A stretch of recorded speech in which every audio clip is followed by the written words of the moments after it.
बिस्मिल्लाहिर्रहमानिर्रहीम। अस्सलाम वालेकुम गाइस, मैं हूं राजा खाकान और आप देख रहे हैं आर के एवरी। उम्मीद है आप लोग सब खैरियत से होंगे। आज का मेरा जो टॉपिक है वो न्यू फेंसियर्स के लिए है कि लव बर्ड का बिज़नेस स्टार्ट करने के लिए आपको किन किन स्टेप से गुजरना पड़ता है। तो इस वीडियो को एंड तक ज़रूर देखिएगा क्योंकि वीडियो बड़ी इंटरेस्टिंग होने लगी है। और जिन लोगों ने अभी तक मेरा चैनल सब्सक्राइब नहीं किया, काइंडली मेरा चैनल सब्सक्राइब कर ले क्योंकि मैंने पहले भी आपको कहा है कि जिस किस्म की वीडियोस मैं अपलोड कर रहा हूँ, मेरा नहीं ख्याल कि आपको इस किस्म का कंटेंट पहले भी कहीं नज़र आया होगा। तो चलते हैं अपने टॉपिक की तरफ। ये मैंने एक लाइफ साइकिल बनाया है कि लव बर्ड के बिजनेस में आप लोगों को किस किस स्टेप से गुजरना पड़ता है। ठीक है, ये मैं आपको सबसे पहले एक बेसिक हेडिंग्स बताऊंगा कि कौन कौन से स्टेप्स होते हैं, फिर हम उसकी डिटेल्स में डिस्कशन करेंगे। तो सबसे पहला स्टेप है वो है इंफ्रास्ट्रक्चर प्रेपरेशन। ठीक है, आपने जब भी लव बर्ड का बिजनेस शुरू करना है या किसी भी बर्ड का बिजनेस शुरू करना है तो उसमें डेफिनेटली आपको कुछ ना कोई इंफ्रास्ट्रक्चर बनाना पड़ेगा। ठीक है, उस इंफ्रास्ट्रक्चर में क्या क्या चीज़ें शामिल होती हैं वो मैं आपको बताऊंगा। फिर आपने जो बर्ड्स परचेज करनी है वो किस किस्म के बर्ड्स परचेज करने हैं, फिर उनकी परवरिश आपने कैसे करनी है। ठीक है, फिर उसके बाद जो नेक्स्ट स्टेप है, जब जो है बर्ड्स बड़े हो जाएं तो उनका आपने पेयरिंग कैसे करनी है, कौन कौन से पेयर्स की सिलेक्शन करनी है, फिर उनको ब्रीडिंग के लिए कैसे राग़िब करना है, फिर जब मेटिंग कर लेते हैं तो उसके बाद एग्स आते हैं, उनकी कैसे केयर करनी है, क्या देखना है, फिर उसको फॉस्टर कैसे करना है, फिर जो है जब अंडे से बच्चे निकल आते हैं तो उनको कैसे देखना है, उनकी कैसे टेक केयर करनी है, और फिर आखिर जो स्टेप है वो जो है परिंदों की फरोख्त है। ये पूरा एक साइकिल है। इसमें फिर दोबारा इंफ्रास्ट्रक्चर की प्रिपरेशन इस तरह आ जाती है कि जब आपने फर्ज करें अगर 2 जोड़े या 4 जोड़े लगाए हैं तो जब आप नेक्स्ट साइकिल अपने पे आएंगे तो माइट भी आप अपना जो है वो बिजनेस मजीद एक्सपेंड करें, उसके लिए आपको जगह भी ज्यादा चाहिए होगी, केजेस भी ज्यादा चाहिए होंगे, और भी चीजें जो है वो होंगी। तो ये एक कंप्लीट साइकिल है और जो भी बंदा बर्ड्स का बिजनेस करेगा उसको इस पूरे साइकिल से एक दफा गुजरना पड़ेगा। ये साइकिल जो है मिनिमम आपका 1 साल भी हो सकता है, 6 महीने भी हो सकता है, डिपेंड करता है आपने बर्ड्स किस तरह के लिए हैं, किस टाइम पे लिए हैं। लेकिन आपको इस पूरे साइकिल से एक दफा गुजरना पड़ेगा। और जब तक आप इस साइकिल से गुजरेंगे नहीं आपको समझ नहीं आएगी कि क्या हम ये बिजनेस आगे कंटिन्यू कर सकते हैं या हमने यहीं से इसको स्टॉप करना है, आगे हमने नहीं लेके चलना। तो आपने जो है जब भी बिजनेस बर्ड का शुरू करना है तो एक इतना पेशेंस जरूर रखना है कि ये पूरा एक साइकिल आप कंप्लीट करें। जब आपका साइकिल कंप्लीट हो जाएगा तो आपके सामने बहुत सारी चीजों की विजिबिलिटी आ जाएगी और आपकी बर्ड्स की हाउस कीपिंग भी आ जाएगी। ठीक है, तो अब हम स्टार्ट करते हैं अपना जो पहला हमारा था इंफ्रास्ट्रक्चर प्रेपरेशन। इंफ्रास्ट्रक्चर प्रेपरेशन में मैंने मोटी मोटी कुछ पॉइंट्स जो है वो डाले हैं। सबसे पहले है कि आपने लोकेशन जो है जहाँ पे आपने बर्ड्स को रखना है वो आपने डिसाइड करनी है। चाहे वो रूम हो सकता है, वो आपका जो है कोई गैलरी हो सकती है, छत हो सकती है, वो डिपेंड करता है। आपने अपनी फिजिबिलिटी खुद बनानी है। ठीक है, जो है कि आपने किस किस्म का एनवायरनमेंट देना है, आपने कितने बर्ड्स रखने हैं, उस हिसाब से आपने अपनी लोकेशन सेलेक्ट करनी है। ठीक है, फिर उसके बाद केजेस की सिलेक्शन करनी है। आपने जो बर्ड्स की अपनी क्वांटिटी रखनी है उस हिसाब से आपने नंबर ऑफ केजेस देखने हैं। ठीक है, अगर आपने जो है फ्लाइट देनी है बर्ड्स को, और वो डेफिनेटली आपको देनी चाहिए। अगर आपने बर्ड की जो है ग्रोथ करनी है, साइज इंक्रीज करना है, तो बर्ड्स को फ्लाइट के जरूर मिलने चाहिए। ठीक है, तो आप उसको किसी गैलरी को क्लोज करके भी फ्लाइट केज बना सकते हैं या आप बड़े फ्लाइट केजेस रख सकते हैं। मैं इनकी मजीद डिटेल में इसलिए नहीं जा रहा कि अगर मैं एक एक चीज को आपको डिफाइन करना शुरू कर दूं तो ये वीडियो काफी लंबी हो जाएगी। तो मेरा बेसिक पॉइंट ये है कि मैं आपको जो है मेन पॉइंट्स बता दूं ताकि आप इन चीजों पे खुद जो है मटेरियल सर्च करें और जो है अपनी नॉलेज को इंक्रीज करें। अगर आपको इसमें मेरे से कोई गाइडलाइन चाहिए तो जरूर आप कमेंट्स में जो है अपनी जो भी आपकी जो भी क्वेश्चन है वो मेरे से करें, मैं आपको जरूर उसका रिस्पॉन्स दूंगा। फिर उसके बाद आपको जो है केजेस के अंदर स्टिक्स चाहिए। ठीक है, कि बर्ड्स जिस पे जो है वो मूव कर सके, एक स्टिक से दूसरी स्टिक तक जाए। फिर पॉट्स चाहिए, पॉट्स जो है डीज भी कहते हैं जिनको, वो चाहिए। पानी के बर्तन चाहिए, फीडर्स भी हो सकते हैं वो। ठीक है, आपने डी में नहीं देना, फीडर में दे दें, लेकिन डी होनी जरूरी है, बर्ड ने शावर वगैरह लेना होता है। ठीक है, फिर फूड के लिए जो आप जो पॉट लेते हैं वो जो है ऊपर से जिसके ऊपर केज लगा होता है ताकि सीड जो है वो बाहर ना गिराएं। ठीक है, फिर अगर आप एवरी बना रहे हैं तो उसमें टेम्परेचर और ह्यूमिडिटी सेंसर होना चाहिए कि जो आप टेम्परेचर मेंटेन करें और आप देख सके कि टेम्परेचर रूम का कितना है। बहुत ज्यादा गर्म भी नहीं होना चाहिए, बहुत ज्यादा ठंडा भी नहीं होना चाहिए। आइडियल टेम्परेचर होना चाहिए 27-28 डिग्री के करीब होना चाहिए। फिर जो है जो आप लोकेशन सिलेक्ट कर रहे हैं वो हवादार होनी चाहिए, उसमें एग्जॉस्ट होना चाहिए ताकि अगर जो है कोई स्मेल वगैरह होती है तो वो एग्जॉस्ट के थ्रू बाहर निकल जाए। क्रॉस वेंटिलेशन होनी चाहिए। अगर आप जो है बहुत बड़े पैमाने पे बिजनेस करना चाह रहे हैं और काफी महंगी म्यूटेशंस रख रहे हैं तो उसके लिए आपको फिर एयर कंडीशन या कूलर का इंतजाम भी करना चाहिए ताकि जो है आपके बर्ड आइडियल कंट्रोल टेम्परेचर में सर्वाइव कर सकें। फिर इसी तरह ह्यूमिडिफायर होना चाहिए, अगर आपके पास रूम में जो है वो नमी मेंटेन नहीं हो रही, बहुत खुश्क माहौल है। फिर कैंडलिंग टॉर्च है, जो आप जो है बर्ड्स के एग्स जब लेइंग होती है तो उनकी फर्टिलिटी चेक करने के लिए यूज करते हैं। इसकी जगह आप मोबाइल की लाइट भी यूज कर सकते हैं, लेकिन जो है वो थोड़ा डेंजरस इस वजह से होता है कि बाज़ औक़ात एग्स हाथ से गिर जाते हैं और डैमेज हो जाते हैं। ये मेरे साथ भी हो चुका है, तो इसलिए मैं रिकमेंड ये करूंगा कि एग्स को बॉक्स से ना निकाला जाए, कैंडलिंग टॉर्च से ही उसको चेक करके कि के एग्स फर्टाइल हैं या नहीं। फिर उसके अलावा ब्रीडिंग बॉक्सेस हो गए, फिर नेस्टिंग मटेरियल हो गए। फिर उसके अलावा किचन की कुछ एसेसरीज हैं कि आपने जो भी फूड लेना है उसको सॉफ्ट फूड बनाने के लिए आपके पास जो है बाउल होना चाहिए, बॉयल करने के लिए चीज़ होनी चाहिए, वेजिटेबल कटर होना चाहिए, सॉस पैन वगैरह पानी गर्म करने के लिए। ठीक है, इस तरह की कुछ जो छोटी मोटी चीज़ें, ये कुछ बेसिक्स मैंने आपको चीज़ें बता दी है। माइट भी आप जूं जूं जब आपका एक्सपीरियंस बढ़े तो आप और भी चीज़ें ऐड करते जाएं, लेकिन ये चीज़ें जो है ये बेसिक चीज़ें हैं। जब भी आपने बर्ड्स का बिजनेस स्टार्ट करना है तो इंफ्रास्ट्रक्चर में ये चीज़ें आपको पास होनी ज़रूरी हैं। फिर उसके बाद जो है आपका नेक्स्ट स्टेज आता है कि आपने बर्ड्स परचेज करने हैं। ठीक है, ये वैसे जो है इंफ्रास्ट्रक्चर और परचेजिंग ऑफ बर्ड्स ये इंटरचेंजेबल हो सकते हैं। पहले आप बर्ड्स के बारे में देख लें कि आपने किस किस्म का बिजनेस करना है। ठीक है, और उस हिसाब से आप इंफ्रास्ट्रक्चर प्रिपेयर कर लें, या पहले आप इंफ्रास्ट्रक्चर प्रिपेयर कर लें उसके बाद मतलब ये जो है आपस में इंटरचेंज हो सकते हैं ये स्टेप्स। ठीक है, अब आप जब बर्ड्स परचेजिंग करने लगे हैं तो सबसे पहले आपने देखना कि आप किस किस्म की बर्ड्स पे काम करना चाहते हैं। आप लव बर्ड पे करना चाहते हैं, रिंग नेक पे, फिंचेस पे, लॉरीज पे, मतलब वो आपकी कॉल है कि आपको कौन से बर्ड्स पसंद है, आप किस किस चीज पे जाना चाहते हैं। ठीक है, फर्ज करें अब हम लव बर्ड की बात करते हैं तो फिर आपको उसके उसके क्वालिटी स्टैंडर्ड्स के बारे में पता होना चाहिए, और टाइप ऑफ बर्ड कि आपने किसको लेके चलना है। मार्केट में डिमांड क्या है, फिशर की डिमांड है, पर्सनाटस की डिमांड है, रोजी किली की डिमांड है। आजकल फिशर जो है क्वालिटी की फिशर टाइप की डिमांड ज्यादा है, तो आप फिशर की क्वालिटी स्टैंडर्ड्स को पढ़ें कि जो है बर्ड का साइज क्या होना चाहिए, उसका हेड कैसा होना चाहिए, उसकी टेल कैसे होनी चाहिए, फेदर कैसे होने चाहिए, उसका कलर कैसा होना चाहिए। ठीक है, ये क्वालिटी स्टैंडर्ड्स आप मस्ट पढ़े। फिर आपने जो है जो भी आपने पेयर लगाने हैं उसकी आप जो है प्रेपरेशन, उसकी मनसूबाबंदी करें, देखें कि आप जो है मार्केट में किस ट्रेंड किस तरफ जा रहा है। ठीक है, फिर आप मार्केट का सर्वे करें, रेट्स वगैरह देखें, मुख्तलिफ ब्रीडर्स के पास जाएं, ऑनलाइन देखें, जो है पोस्ट लगाएं, पता चले कि जो है उस बर्ड के क्या रेट चल रहे हैं। फिर जो है कभी भी जो है आपने ब्रीडर पेयर बाय नहीं करने, क्योंकि पता नहीं होता कि वो किसी के पास जो है उसने कितने उसे क्लचेस लिए हैं, बर्ड्स की क्या कंडीशन है। बाजार तो फिजिकली वो अच्छा लग रहा हो, लेकिन उसमें से मतलब जितना जूस निकालना था वो निकाल लिया हो पहले ब्रीडर ने, और उसके बाद जो है वो अब सेल पे उसने लगा दी हो, आपके पास आके हो सकता है वो ब्रीड ना करे, आपके पास जो है वो एडजस्ट ना हो सके, जो है एक सीजन आपका वैसे ही गुजर जाए। तो इसलिए बेहतर यह है कि आप चिक्स पाले, वो अपने एनवायरनमेंट में भी हिल जाते हैं, फिर आपके साथ मतलब डाइट वगैरह का भी आइडिया हो जाता है आपको, अपने हिसाब से उनको आप एडजस्ट कर लेते हैं माहौल में भी, और वो फिर अच्छा ब्रीड कर लेते हैं, और आपको पता होता है कि आपने उनको क्या खुराक खिलाई हुई है।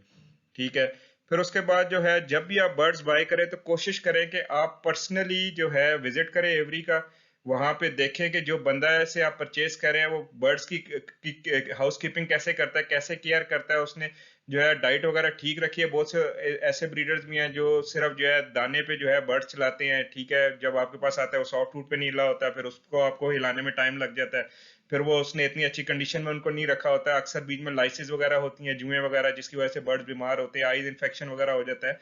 तो ये चीजें आप जब किसी के एवरी में जाएंगे तो आपका एक तो जो है पर्सपेक्टिव भी खुलेगा, चीजों का आइडिया भी होगा, हो सकता है बहुत सी चीजें जो आप नहीं कर रहे हैं वो आप उनसे सीख लें। ठीक है, तो इस वजह से कोशिश करें कि आप उधर किसी बंदे से पर्सनली अपने शहर के ही बंदे से बर्ड्स परचेज करें।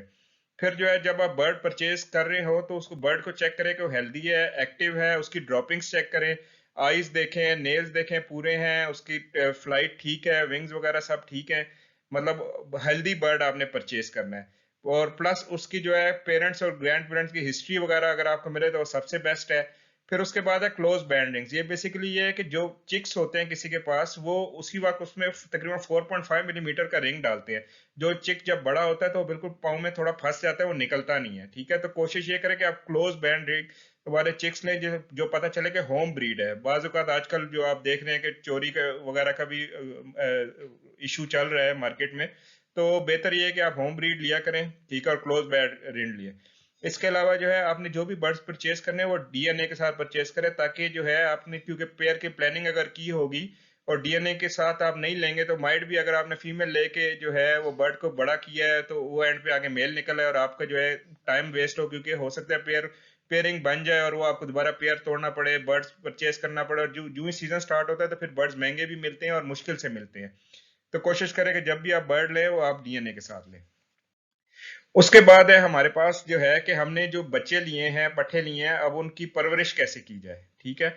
तो उसका उसकी हेडिंग हमने दी है कि raising of birds for breeding. उसमें हमें सबसे पहले बर्ड्स को स्ट्रेस फ्री एनवायरनमेंट देना। ये नहीं कि एक जो है आपने घर में किसी ऐसी जगह पे रख लिया, हर वक्त बच्चे आ रहे हैं, घर वाले आ रहे हैं, ठीक है, बर्ड डिस्टर्ब है, ना रात को सो सक रहा है, ना जाग सक रहा है, ना उसकी कोई रूटीन बन रही है।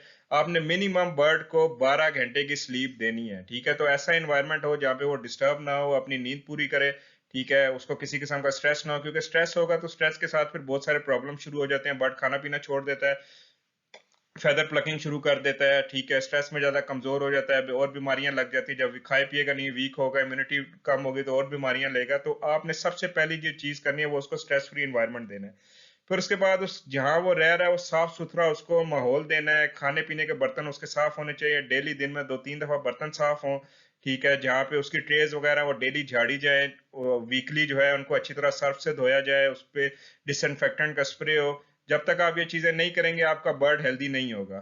फिर जो पीने का पानी आप उसको दे रहे हैं वो पीने का पानी वही हो जो आप पी रहे हैं। ये ना हो कि आप जो है उसको जो है गंदा पानी दे रहे हैं, टैंकी का पानी दे रहे हैं जो जिंदगी में कभी साफ नहीं है, खुद जो आप नेस्ले का पानी पी रहे हैं।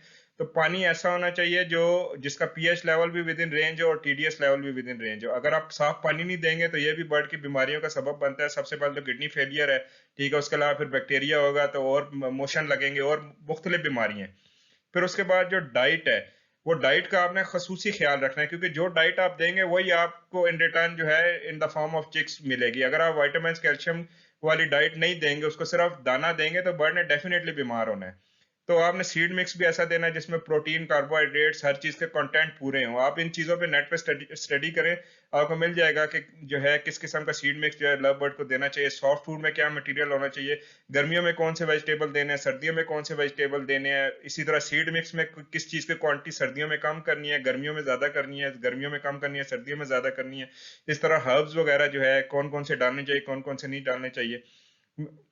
फिर इसके अलावा आपको बेसिक मेडिकेशंस का कुछ पता होना चाहिए। जिस तरह आम सी बीमारी है, मोशन लग गए हैं, या जो है कोई जो बर्ड को जो है सर्दी लग गई है, नजला हो गया है, इस तरह की जो बीमारियां हैं, बहुत सारी बीमारियां तो ऐसी हैं जो बड़े मुश्किल से डायग्नोज होती है, लेकिन जो आम बीमारी है उसके बारे में आप लोगों को पता होना चाहिए, ठीक है। उसकी बेसिक जो है मेडिकेशन है उसका आपको आइडिया होना चाहिए।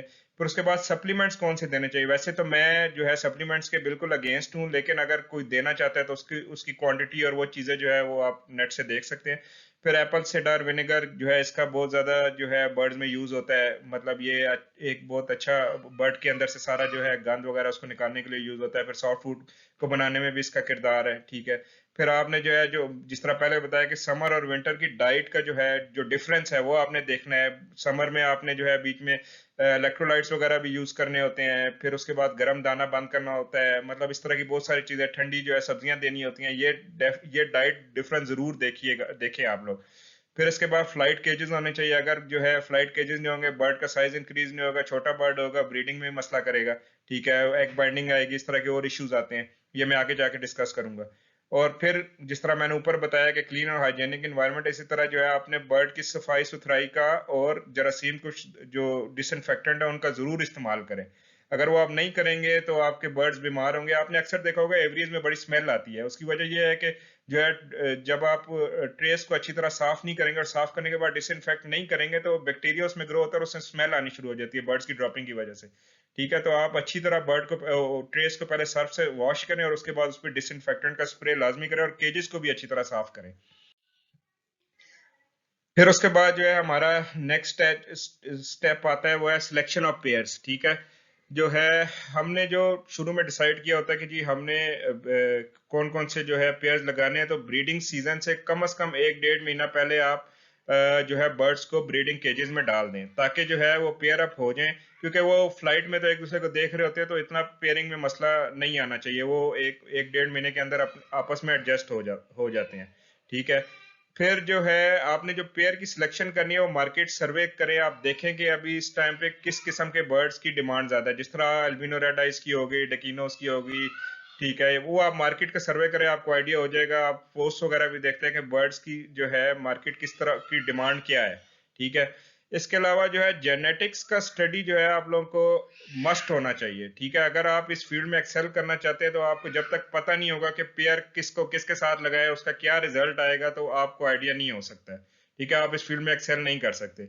इसलिए मैं एक आपको चीज और बताया, जेनेटिक कैलकुलेटर मौजूद है, जेनेटिक कैलकुलेटर 1.3 के नाम से मेरे ख्याल में गूगल करें आपको मिल जाएगा। उसमें भी आप जो है पेयरिंग करके मुख्तलिफ म्यूटेशंस के साथ जो है वो आप देख सकते हैं क्या रिजल्ट आता है। और जो है उसको अगर आपको नहीं यूज करना आ रहा तो उसके भी आपको बहुत सारे जो है यूट्यूब पे मिल जाएंगे, डाटा मिल जाएगा, तो उससे आप स्टडी कर सकते हैं, ठीक है। अच्छा, और एक चीज ये है कि जब आप पेयर की सिलेक्शन करें तो ये चीज मस्ट वेरीफाई करें कि क्या कहीं आपने मेल फीमेल जो है वो कंफर्म किया हुआ है। ऐसा तो नहीं है कि मेल मेल के साथ या फीमेल फीमेल के साथ आपने पेयर अप कर दिया। अगर आप डीएनए नहीं करवाएंगे और आप तुक्के पे चलेंगे या वो जो जोड़ वगैरह से चेक करते हैं उसमें अक्सर गलती हो जाती है, तो आप अपना पूरा सीजन वेस्ट करेंगे, क्योंकि वो फिर साइकिल दोबारा शुरू होगा। आप नया बर्ड पहले परचेज करेंगे, फिर उसको जो है आप एडजस्ट करने में महीना डेढ़ दो लगा देंगे, फिर उसके बाद जब एग लेंगे वो मीटिंग करेंगे, मतलब ये आपका 3 4 5 महीना वेस्ट हो जाने हैं। तो मैं आपको रिकमेंड यही करूंगा कि आपने हमेशा डीएनए के साथ बर्ड्स लेने हैं। फिर इसके बाद जो है नेक्स्ट हमारा जो स्टेप है वो स्टिमुलेशन फॉर ब्रीडिंग है, कि मतलब आपने जब पेयर अप कर दिया है, पेयर लगा दिया, तो आप उसको आपने स्टिमुलेट करना है कि वो ब्रीड पे है। बहुत दफा ऐसे होता है कि बर्ड पेयर हो जाता है लेकिन वो मीटिंग नहीं करते हैं, जिसकी वजह से जो है एग्स ले नहीं होते, तो उसके लिए बहुत सारे इश्यूज भी हो सकते हैं। हम स्टिमुलेट करने के लिए सबसे पहले तो यह है कि आपने जो है ना बर्ड को टाइम दें और प्राइवेसी दें। ये नहीं कि आप हर वक्त उसके सर पे चढ़े हुए उसको देख रहे हैं कि यार ये ब्रीड कर रहा है नहीं कर रहा, मीटिंग कर रहा है नहीं कर रहा। वो कब जब तक आप प्राइवेसी नहीं देंगे वो ब्रीड नहीं करेगा। और नेचुरली बर्ड को ब्रीड करने दें, सप्लीमेंट देने से कोई फायदा नहीं है, बर्ड का लिवर तबाह होगा, किडनी तबाह होगी, ठीक है।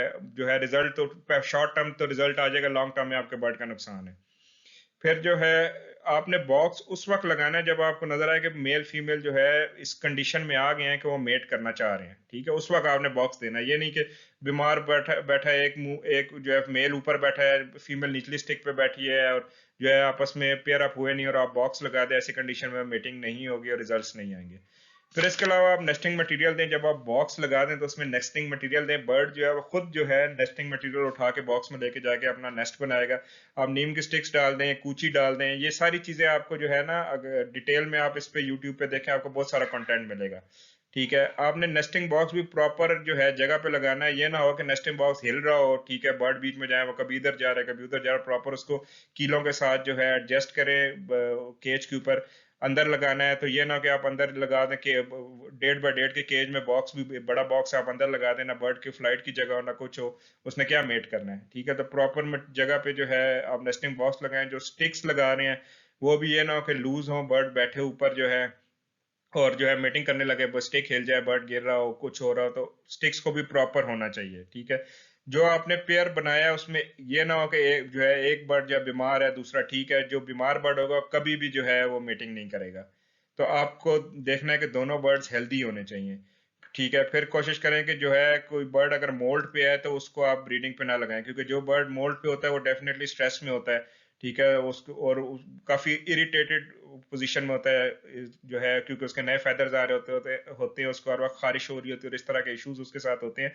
तो आप उसको कभी भी ब्रीडिंग पे ना लगाएं, क्योंकि मोस्टली वो ब्रीड नहीं करेगा जब तक उसका मोल्ड अच्छी तरह क्लियर ना हो।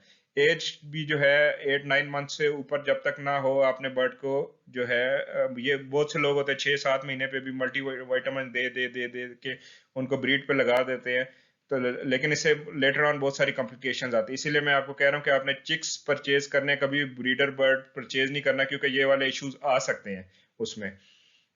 जब तक आप खुद जब चिक रेजिंग करेंगे तो आपको आइडिया होगा कि बर्ड की एज क्या है, हर चीज कंफर्म होगी आपको। और जब बहुत सारे लोग ये भी इश्यूज निकालते हैं जी कि बर्ड ने मीटिंग की है, एग्स नहीं दिए, 1.5 1.5 महीने तक जो है बर्ड मीटिंग करता है और एग नहीं देता फर्स्ट टाइम में, फर्स्ट क्लच में, ठीक है। तो आपने घबराना नहीं है, टाइम देना है, मीटिंग करने दो, आराम से अपना टाइम लेके एग ले कर देंगे। आप लोग जो है बस उनको प्राइवेसी दें। और अगर इन केस बर्ड्स फिर भी ब्रीड नहीं कर रहे तो जो है जिस लोकेशन पे आपने रखा है, अगर निचले केज में रखा है तो उनको उठा के ऊपर ले जाएं, ऊपर वाले केज में रखा है तो नीचे ले जाएं, दो तीन, मतलब इस तरह आप लोकेशन एक्सचेंज करेंगे तो इंशाल्लाह जो बर्ड नहीं भी ब्रीड कर रहे वो भी ब्रीड करने शुरू कर देंगे, क्योंकि बाज़ औक़ात बहुत सारे बर्ड्स को अपनी लोकेशन पसंद नहीं आती जिसकी वजह से ब्रीड नहीं करते। इसके बाद जो नेक्स्ट स्टेप है वो हमारे पास है एग लेइंग। अच्छा, जब मेटिंग के बाद अंडे आ जाते हैं तो फिर आपने क्या करना है कि सबसे पहले तो एग्स को तकरीबन हर रोज ही आप चेक करें कि बर्ड ने कहीं एग्स डैमेज तो नहीं किए, क्योंकि बहुत सारे बर्ड ऐसे होते हैं जो हाइपर एक्टिव होते हैं, वो अपनी चोंच से जो है जो ही एग ले करते हैं उसको डैमेज कर देते हैं। मेरे अपने दो तीन पेयर ऐसे जिसने दो क्लच जो है रेगुलरली अपने जो है वो वेस्ट किए। तो उस केस में आप ये कर सकते हैं कि अगर आपके पास कोई फॉस्टर पे है, कोई और पेयर है जिसने एग्स दिए हुए, तो जो ही बर्ड एग दे वो उठा के आप निकालें और दूसरे पेयर के नीचे रख दें। और जो है अगर डेट आगे पीछे भी हो जाती, कोई इशू नहीं है, जो ही वो हैच होता है इस तरह कि जब बहुत ज्यादा गैप हो जाता है तो जो है पेरेंट्स है वो अक्सर फीड नहीं कराते, तो आप जो है वो चिक उठा के किसी ऐसे बर्ड के नीचे रखते हैं जिसके चिक सेम साइज का, मतलब ये आपने जो है खुद थोड़ा सा वर्किंग करनी है, इस पे अपना दिमाग यूज करना है, और इस तरह करके मूवमेंट करके आप अपने बर्ड्स चिक्स को जो है वो सेव कर सकते हैं। फिर इसके बाद है इंक्यूबेशन। ये बाज इंक्यूबेशन का मतलब ये है कि बर्ड जो है एग्स पे बैठ के उसको जो है इंक्यूबेट करे, बच्चे हैच कराए, उसको जब तक जिस तरह जो है बैठेगा नहीं बर्ड उस पे जो है चिक्स वो टाइम पे नहीं निकलेंगे। लेकिन बाज़ औक़ात इस तरह होता है कि बर्ड जो है दो तीन एग्स देता है लेकिन वो एग्स के ऊपर नहीं बैठता, तो आपने इस चीज पे भी टेंशन नहीं लेनी, क्योंकि जब तक अक्सर बर्ड्स इस तरह होते हैं कि जब तक वो अपना पूरा क्लच जो है वो ले नहीं कर देते वो एक्स के ऊपर नहीं बैठते। ठीक है, तो इसलिए भी आपने परेशान नहीं होना है, आप उनको टाइम दें, जब उनका जो है क्लच पूरा ले हो जाएगा वो डेफिनेटली एक्स के ऊपर बैठेगा। फिर उसके बाद आपने फर्टिलिटी चेक करनी है। बहुत से भाई ऐसे हैं जो 6-7 दिन तक जो है ना उनको मतलब बहुत जल्दी होती है, वो कहते हैं फर्टाइल नहीं हो रहे, फर्टाइल नहीं, कम से कम 12-13 दिन दें, पहले एग को 12-13 दिन दें और चेक करें, उसके बाद फर्टिलिटी फर्टिलिटी को चेक करें। और ये नहीं कि अगर आपका एक एग भी जो है इनफर्टाइल है तो बाकी भी इनफर्टाइल होंगे। आपने एक एक, अगर पहला एग 12 दिन के बाद जो है फर्टाइल नहीं हो रहा, 13 दिन के बाद, तो वो एग निकाल दें, लेकिन बाकी एग्स को वेट कर। बाद तो इस तरह होता है कि 4 या 5 एग्स अगर दिए तो उसमें से हो सकता है पहला एग इनफर्टाइल और बाकी फर्टाइल हो जाए।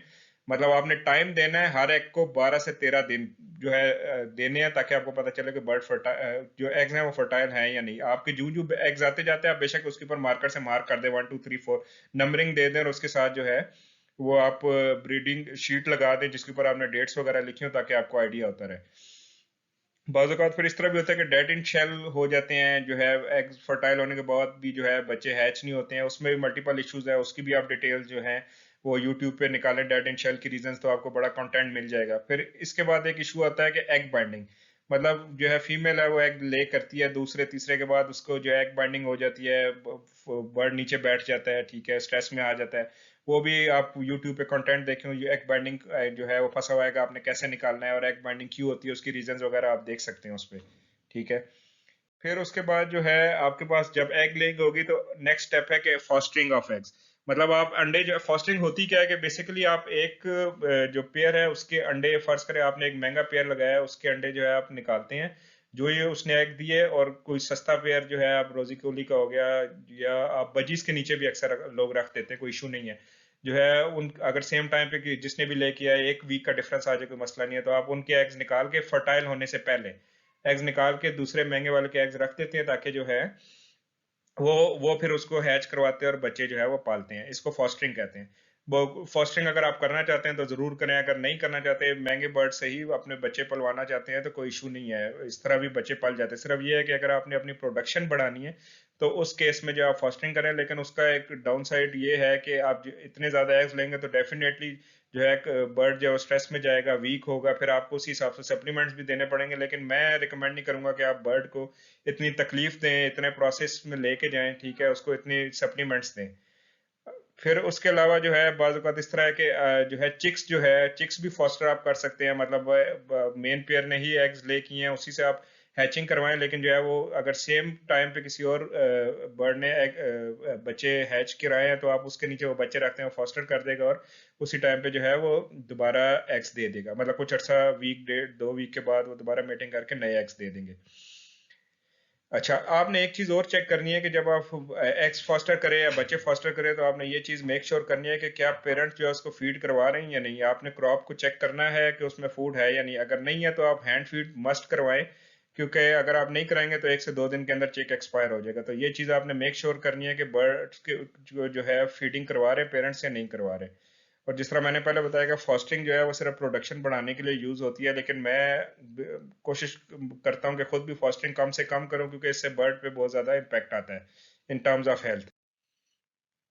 अच्छा, जब बच्चे आपके निकल आए फास्टिंग के बाद, तो आपने वही बात है कि आप चेक करें कि जो है पेरेंट्स जो है वो बच्चों को खाना खिला रहे हैं या नहीं खिला रहे। अगर नहीं खिला रहे तो या तो उनको किसी और पे जो है पेरेंट्स के नीचे रखते हैं या फिर उसको हैंड फीड पे ले आए। अच्छा, इसके अलावा जो है आप किसी भी लकड़ी वाली दुकान पे जाएं और वहां से मोटा जो है वुड शेविंग्स, लकड़ी का बुरादा ले लें। उसका फायदा ये है कि जो है, क्योंकि जब आपके 4-5 चिक्स हैच होंगे उनकी ड्रॉपिंग्स आएंगी, जो है पेरेंट्स है उनकी भी ड्रॉपिंग्स अक्सर जो है वो नेस्ट में करते हैं, तो उससे नेस्टिंग बहुत गंदी हो जाती है, ठीक है। उससे बैक्टीरिया बढ़ने का डर होता है, जिससे चिक्स भी बीमार हो सकते हैं। प्लस जो है वो जगह वेट होती है, जो है अगर सर्दियां, तो क्योंकि ब्रीडिंग हम सर्दियों में कराते हैं, सर्दी की वजह से वेट होगी, वो सर्दी से फिर चिक्स बीमार होंगे। तो इस वजह से आप वुड शेविंग रखेंगे तो वो क्या होगा कि सारा जो है जो ड्रॉपिंग्स का पानी है वो सारा उसको सुखा देगा। तो आप साथ साथ वुड शेविंग जो है हर वीकली या बाई वीकली जो है ना वो चेंज करते रहा करें। पुरानी शेविंग्स को हाथ ऊपर से फेरे ताकि वो सारी नीचे गिर जाए और नई शेविंग्स डाल दें। फिर इसके अलावा जो आप चिक्स को चेक करें, बाद का इस तरह होता है कि पेरेंट्स ऊपर बैठ बैठ के या तो उसकी जो है लेग्स बेंड हो जाती हैं या फिर जो है उसकी स्प्लेट लेग्स लेग्स खुल जाती है। तो उसके लिए जो है आप नेट पे चेक कर सकते हैं कि उसका क्या तरीका है। जो है या तो आप स्प्लिंटर लगा दें अगर लेग्स बेंड हो गई हैं। स्प्लिंटर ये होता है कि जिस तरह हड्डी टूट जाए तो आप उसके ऊपर जो है प्लस्तर लगाते हैं, इस तरह 2 स्टिक्स लेके ऊपर टेप बांध दें। या फिर जो है अगर स्प्लेट लेग्स है तो उसके लिए जो है रबड़ बैंड का यूज कर लें, या क्लिप्स मिलते हैं वो आप नेट पे देख सकते हैं। इसी तरह जब जो है बच्चे, आपने देखा, अक्सर देखा होगा कि जो आखिरी बच्चा होता है उसको पेरेंट्स बहुत कम फीड कराते हैं, क्योंकि वजह ये होती है कि बड़े चिक्स जो है वो इतना ज्यादा फीड ले लेते हैं कि छोटे तक पहुंचती नहीं है। उसकी वजह से फिर जब वो ड्रॉपिंग नहीं करता तो पेट में इन्फेक्शन शुरू हो जाता है और बर्ड्स मरना शुरू हो जाते हैं जो चिक्स है। तो आपने ये भी चेक करते रहना कि क्या छोटे चिक को फीड मिल रही है, और मिल रही है तो प्रॉपर है। और जो है अगर फेदर नहीं है तो उसकी जो है ना वेंट वगैरह देख लिया करें कि उस पर कोई इन्फेक्शन तो नहीं, वो जो है ब्लैकिश सी होना शुरू हो जाती है, ठीक है। तो ये चीजें आपने चेक करनी होती हैं। फिर उसके बाद जो है हमारा नेक्स्ट स्टेप है कि जो है हमने बच्चे कैसे बेचने हैं उसका। सबसे पहले तो ये है कि आप जो है रिंग्स बनाएं, क्लोज बैंड रिंग्स, ताकि जो भी बच्चे आपके आए तो जो है आप उनके पैरों पे चढ़ा दें वो रिंग्स अपने नाम के, ताकि जो है और ईयर के, ताकि जो है पता चले कि ये होम ब्रीड है। फिर जो है आपने अपने उन चिक्स की अच्छी क्लियर पिक्चर्स बनानी है, ठीक है, वीडियोस बनाएं। और जो क्वालिटी फीचर्स होते हैं जिसका मैंने शुरू में आपके साथ जिक्र किया था कि वो आप जो है पढ़े और उस हिसाब से अपने बर्ड्स की वो क्वालिटीज हाईलाइट करें, और साथ पेरेंट्स भी बताएं और ग्रैंड पेरेंट्स पूरी हिस्ट्री बताएं, ठीक है। और वो जो है करके आपने फिर सोशल मीडिया पे पोस्ट लगाएं, इंस्टाग्राम पे लगाएं, उसको पोस्ट करें। अगर तो क्वालिटी चिक्स होंगे तो फौरन बिकेंगे, ठीक है। हेल्थ अच्छी होगी, क्वालिटी चिक्स होंगे तो आपके चिक्स नहीं रुकते हैं। तो अगर एडवांस में बुकिंग कराना शुरू कर देंगे। और एक चीज ये करें कि जिन लोगों से आप परचेज करते हैं या जिनके साथ आपका कांटेक्ट होता है आपके मुख्तलिफ सिटीज में, उन सब की आप आहिस्ता आहिस्ता करके ब्रॉडकास्ट लिस्ट बनानी शुरू कर। जरूरी नहीं है कि आप ग्रुप्स बनाए, क्योंकि लोग ग्रुप से इरिटेट होते हैं। आप ब्रॉडकास्ट लिस्ट में ऐड करते जाए, और जिस वक्त आपने कोई सेल करना तो उस ब्रॉडकास्ट लिस्ट में आप शेयर कर दें तो इंशाल्लाह आपके चिक सेल हो जाएंगे। इस तरह बहुत सारे लोगों ने व्हाट्सएप ग्रुप्स डिफरेंट बनाए, हर सिटी का अपना ग्रुप्स भी है, तो आप उनमें भी अपने आप को ऐड करवाएं और उसमें पोस्ट लगाएं, तो इंशाल्लाह आपके चिक्स जरूर सेल होंगे।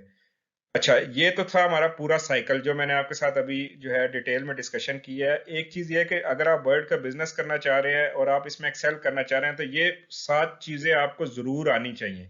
सबसे पहले जेनेटिक्स का पता होना चाहिए। ये जब तक आपको जेनेटिक्स का नहीं पता होगा आप जो है अच्छी पेयरिंग नहीं कर सकते। मैं एग्जांपल देता हूँ कि जिस तरह यूविंग है, यूविंग टू यूविंग अच्छी पेयरिंग नहीं होती है, कोई भी रिकमेंड नहीं करता। डबल फैक्टर यूविंग आता है जिसकी में फ्लाई फेदर वगैरह का इशू आता है, ठीक है। तो ये मैंने आपको एक एग्जांपल दिया। इस तरह के बहुत सारे मसले मसाले हैं, जब तक आपको जेनेटिक्स का नहीं पता चलेगा आप हमेशा लोगों पे डिपेंडेंट रहेंगे, ब्रीडर्स पे डिपेंडेंट रहेंगे। और ब्रीडर्स के बड़े नखरे होते हैं, वो आपको ना टाइम देते हैं, वो कौन बंदा चाहता है कि आप उसे एक्सेल करें। तो इसलिए बेहतर है कि आप खुद जो है स्टडी करें चीज़ों के बारे में, ठीक है। और जब तक आप स्टडी नहीं करेंगे, अपना नॉलेज नहीं बढ़ाएंगे, आप कभी भी एक्सेल नहीं कर सकते हैं। लोगों के आप हमेशा जो है ना वो मिन्नतें ही करते रहेंगे, लोगों के पीछे लगे रहेंगे और लोग उससे नाजायज फायदा उठाते हैं। दूसरा, म्यूटेशंस का पता होना चाहिए, कौन कौन सी म्यूटेशन है। फिशर है, पर्सनाटा है, लव बर्ड की अगर मैं बात करूँ, इसी तरह रिंग नेक में और डिफरेंट बर्ड में बहुत सारी म्यूटेशंस है।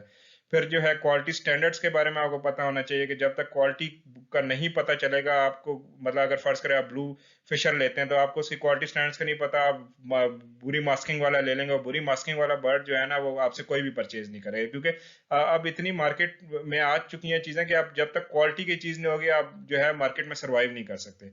फिर हाउस कीपिंग के आपने बर्ड को की सफाई सुथराई का ख्याल कैसे रखना है, उसको कैसी डाइट देनी है, कैसे बर्तन साफ करने हैं, उसकी एवरी को जो है किस तरह डिसइंफेक्ट करना है, ये सारी चीजें आपको आनी चाहिए। डाइट का भी जिस तरह मैंने शुरू में जिक्र किया कि सर्दियों गर्मियों की खुराक के बारे में आपको पता चलना होना बहुत जरूरी है। बेसिक मेडिकेशन, जो बेसिक जो है आपकी जो भी छोटी मोटी बीमारियां उसको उसको किस तरह डील करना, उसके लिए क्या दवाइयां देनी है वो। और हैंड फीडिंग तो मस्ट आनी चाहिए, क्योंकि बर्ड जो है जब भी बीमार होता है वो खाना पीना छोड़ता है, और बर्ड बीमारी से कभी नहीं मरता है, वो हमेशा भूख से मरता है। ठीक है, तो आपको हैंड फीडिंग मस्ट आनी चाहिए। क्रॉप फीडिंग तो सबसे बेस्ट है, क्योंकि अगर क्रॉप फीडिंग आएगी तो जो हैंड फीडिंग आप 1 घंटे में करवाएंगे वो आप 5 मिनट में करवा सकते हैं। लेकिन अगर आपको नहीं आ रही क्रॉप फीडिंग या आप डरते हैं तो हैंड फीडिंग तो मस्ट आनी चाहिए। और जो है जूं ही बर्ड बीमार हो उसको हैंड फीड पे ले जाए। तो ये था आज का हमारा टॉपिक। मुझे उम्मीद है कि ये आपको काफी अच्छी और इन्फॉर्मेटिव वीडियो लगी है। अगर लगी है तो जरूर अपने दोस्तों के साथ शेयर करें, और मेरे चैनल को जरूर सब्सक्राइब करें। इंशाल्लाह अगली वीडियो के साथ आपके साथ मैं दोबारा आऊंगा। थैंक यू वंस अगेन, और अल्लाह हाफिज।